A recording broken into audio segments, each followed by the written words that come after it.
Silicon valley bank और signature bank के बंद होने की वजह से ये रूमर आया हुआ है कि साल 2008 के जैसा फाइनेंशियल क्राइसिस स्टॉक मार्केट में फिर से आने वाला है। फेडरल डिपॉजिट इंश्योरेंस कॉर्पोरेशन के टेकओवर से पहले लास्ट वीक में सिलिकॉन वैली बैंक के शेयर प्राइस 60% से गिर गए थे। सिग्नेचर बैंक, सिल्वरगेट बैंक और सिलिकॉन वैली बैंक जैसे 3 बड़े यूएस के बैंक पिछले एक हफ्ते में बंद हो गए हैं, जिसकी वजह से क्रिप्टो करेंसी और स्टॉक मार्केट दोनों में ही पैनिक का माहौल है। कैसे ये तीनों बैंक्स फंक्शन करते थे, क्या रहा इनके बंद होने का कारण और क्या उसका इंडिया की स्टॉक मार्केट पर इम्पैक्ट पड़ेगा, ये सब हम समझेंगे इस वीडियो में। सिलिकॉन वैली बैंक एक silicon valley startups focused bank है। ये बेसिकली क्या करता है, सिलिकॉन वैली बेस्ड स्टार्टअप्स को ही अपने ज़्यादा से ज़्यादा लोन प्रोवाइड करता है। तो जितने भी ये सिलिकॉन वैली बेस्ड स्टार्टअप्स हैं, इन्हें ये लोन्स प्रोवाइड करता है और बदले में ये जो स्टार्टअप्स हैं ये अपना पैसा भी सिलिकॉन वैली बैंक के पास ही डिपॉजिट्स करते हैं। साल 2021 में जब स्टार्टअप्स के पास फंडिंग बूम आया था, तो एक टाइम ऐसा आया था जब सिलिकॉन वैली बैंक के पास 198 बिलियन डॉलर्स के डिपॉजिट थे। अब बैंक ने क्या करा, बैंक ने इन डिपॉजिट्स को इन्वेस्ट करना शुरू करा। उसने इन डिपॉजिट्स को कहाँ इन्वेस्ट करा, उसने इन डिपॉजिट्स को गवर्नमेंट सिक्योरिटीज़ में इन्वेस्ट करना शुरू करा, जो कि काफ़ी लंबे समय की थी, लॉन्गर टेन्योर की थी, जिनका टेन्योर यूजुअली 25 से 30 साल का था। जब बैंक ने इस कैश डिपॉजिट्स को इन्वेस्ट करा, उस समय रेट ऑफ इंटरेस्ट कम चल रहा था, मान लेते हैं 3% के अराउंड चल रहा था, तो इन सिक्योरिटीज़ पर उसे 3% का रेट ऑफ इंटरेस्ट मिल रहा था। अब हुआ क्या, पिछले एक साल में यूएस फेडरल रिजर्व ने इंटरेस्ट रेट काफ़ी बढ़ा दिया, जिसकी वजह से अब इंटरेस्ट रेट 4.75% के अराउंड का चल रहा है।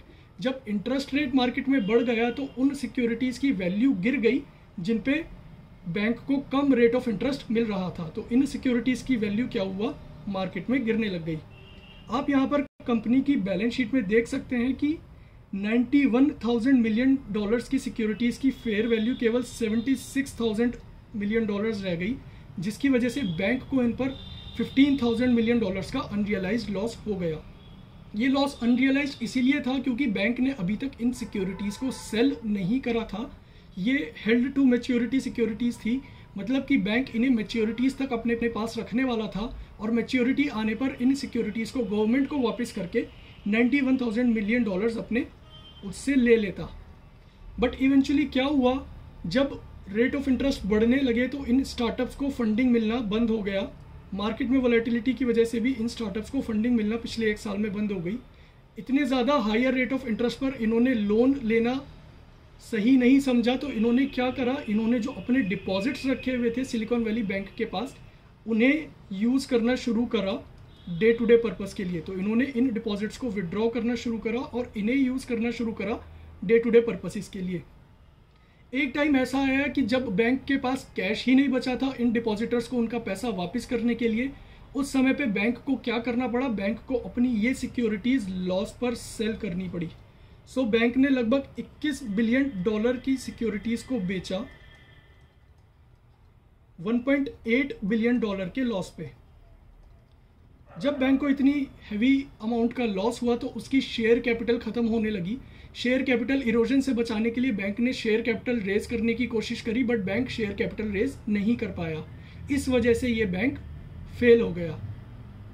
सिमिलरली यूएस रेगुलेटर्स ने crypto currency based signature bank को भी ओवर द वीकेंड बंद कर दिया है। Signature bank basically digital asset economy पर ज़्यादा फोकस करता था और उन कंपनीज को लेंड करता था ये पैसा जो डिजिटल एसेट्स पे फोकस करती थी, such as crypto currency.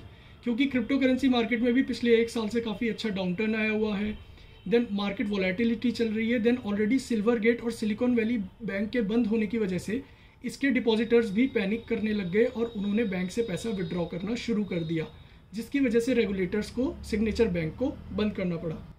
Crypto currency company Coinbase का ये कहना है कि उसने 240 मिलियन डॉलर्स का डिपॉजिट मेंटेन करा हुआ था सिग्नेचर बैंक के साथ, जो वो एक्सपेक्ट कर रहा है कि एफडीआईसी उसे रिटर्न कर देगा। एफडीआईसी मतलब फेडरल डिपॉजिट इंश्योरेंस कॉर्पोरेशन।